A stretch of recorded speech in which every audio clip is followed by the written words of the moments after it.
ಆ ಮಹಿಳೆ ಅರ್ಧ ಬಾಟಲಿ ಮದ್ಯವನ್ನು ಕುಡಿದಳು. ಇನ್ನುಳಿದ ಅರ್ಧವನ್ನು ತನ್ನ ಪಕ್ಕದಲ್ಲೇ ನಿಂತಿದ್ದ ಕಪ್ಪು ಹಕ್ಕಿಗೆ ಕುಡಿಸಿದಳು. ನಂತರ ಅವಳು ತನ್ನ ಹೆಬ್ಬೆರಳನ್ನು ಕತ್ತರಿಸಿಕೊಂಡು ರಕ್ತದ ಒಂದು ಹನಿಯನ್ನು ನೀಲಿ ಲಾಕೆಟ್ ಮೇಲೆ ಹಾಕಿ ನೀರಿಗಿಳಿಯುವ ಮುನ್ನ ಮಂತ್ರವನ್ನು ಪಠಿಸುತ್ತಾ ಆ ಕಪ್ಪು ಹಕ್ಕಿಯನ್ನು ಹಿಡಿದುಕೊಂಡು ನೇರವಾಗಿ ಆಳವಾದ ನೀರಿನೊಳಗೆ ಜಿಗಿದ. ಮಧ್ಯದ ಅಮಲಿನಲ್ಲಿದ್ದ ಆ ಕಪ್ಪು ಹಕ್ಕಿ ಮುಂದೆ ಸಾಗಿ ದಾರಿ ತೋರಿಸಲು ಆರಂಭಿಸಿತು. ಅದು ತನ್ನ ಒಡತಿಯನ್ನು ನೀರಿನ ಆಳಕ್ಕೆ ಕರೆದೊಯ್ಯಿತು. ಇಬ್ಬರ ನಡುವಿನ ತಾಳಮೇಳ ಅದ್ಭುತವಾಗಿ ಸ್ವಲ್ಪ ಸಮಯದಲ್ಲೇ ಅವರು ತಮ್ಮ ಅಸಲಿ ಗುರಿಯನ್ನು ತಲುಪಿದರು. 100 ವರ್ಷಗಳಿಂದ ನೀರಿನಲ್ಲಿ ಅಡಗಿದ್ದ ಬೃಹತ್ ಬುದ್ಧನ ಮುಖ ಅಲ್ಲಿ ಕಾಣಿಸಿತು. ಇದೇ ಆ ಜಾಗ.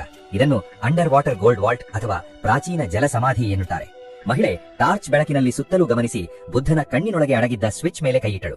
ಭಾರವಾದ ಕಲ್ಲು ಕೆಳಗೆ ಬೀದುತ್ತಿದ್ದಂತೆ ಒಳಗಿನ ಮೆಕ್ಯಾನಿಸಂ ಆಕ್ಟಿವ್ ಆಯಿತು. ಸಮುದ್ರದ ನೀರು ವೇಗವಾಗಿ ಹಿಂದೆ ಸರಿದು ಕ್ಷಣಾರ್ಧದಲ್ಲಿ ನೀರಿಲ್ಲದ ಖಾಲಿ ಜಾಗ ನಿರ್ಮಾಣವಾಯಿತು.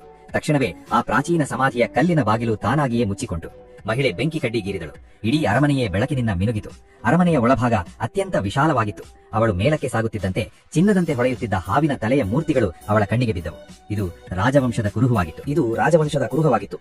ಅದು ಅಲ್ಲಿಯೇ ಇದ್ದ ಬಿಳಿ ಮಾರ್ಬಲ್ನ ಶವಪೆಟ್ಟಿಗೆಯನ್ನು ರಕ್ಷಿಸುತ್ತಿ. ಈ ಚಿನ್ನದ ಹಾವಿನ ಪ್ರತಿಮೆಗಳು ಅಪಾರ ಸಂಪತ್ತು ಮತ್ತು ಶಕ್ತಿಯ ಸಂಕೇತ ಎಂದು ಹೇಳಲಾಗುತ್ತದೆ. ಆ ಚಿನ್ನದ ಶವಪೆಟ್ಟಿಗೆಯೊಳಗೆ ಅಮೂಲ್ಯವಾದ ಖಜಾನೆ ಅಡಗಿತ್ತು. ಇದನ್ನು ತೆರೆಯಲು ಒಂದೇ ಒಂದು ದಾರಿ ಇತ್ತು.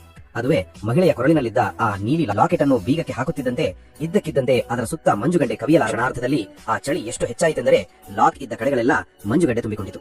ಅದೃಷ್ಟವಶಾತ್ ಮಹಿಳೆ ತಕ್ಷಣವೇ ಹಿಂದೆ ಸರಿ ಅವಳು ಬ್ಯಾಕ್ ಫ್ಲಿಪ್ ಮಾಡಿ ಪಾರಾದಳು. ಇಲ್ಲದಿದ್ದರೆ ಅವಳ ಪ್ರಾಣಕ್ಕೆ ಅಪಾಯವಿತ್ತು. ಅವಳು ಹಿಂದೆ ತಿರುಗಿ ನೋಡಿದಾಗ ಒಂದು ಕ್ಷಣದ ಹಿಂದೆ ತಾನು ನಿಂತಿದ್ದ ಜಾಗದಲ್ಲಿ ಹರಿತವಾದ ಕತ್ತಿಗಳು ಎದ್ದು ಬಂದಿದ್ದು. ಅಷ್ಟರಲ್ಲಿ ಶವಪೆಟ್ಟಿಗೆಯ ಮುಚ್ಚಳ ನಿಧಾನವಾಗಿ ಪಕ್ಕಕ್ಕೆ ಸರಿಯಿತು. ಮುಚ್ಚಳ ತೆರೆದಾಗ ಒಳಗೆ 1000 ವರ್ಷ ಹಳೆಯದಾದ ಮಹಿಳೆಯ ಶವವಿತ್ತು. ಅಲ್ಲಿಂದ ಅಸಲಿ ಸತ್ಯ ಹೊರಬಂತು.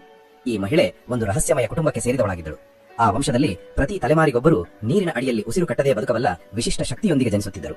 ಪ್ರಾಚೀನ ಕಾಲದಿಂದಲೂ ನದಿಗಳು ಮತ್ತು ಜಲ ರಹಸ್ಯಗಳು ಜಗತ್ತಿನ ಕಣ್ಣಿನಿಂದ ಮರೆಯಾಗಿಯೇ ಉಳಿದಿವೆ. ಇವುಗಳನ್ನು ಹುಡುಕುವುದು ಸಾಮಾನ್ಯ ಮನುಷ್ಯರ ಕೈಲಾಗುವ ಕೆಲಸವಲ್ಲ. ಈ ಜಾಗಗಳು ಬಹಳ ಅಪಾಯಕಾರಿ.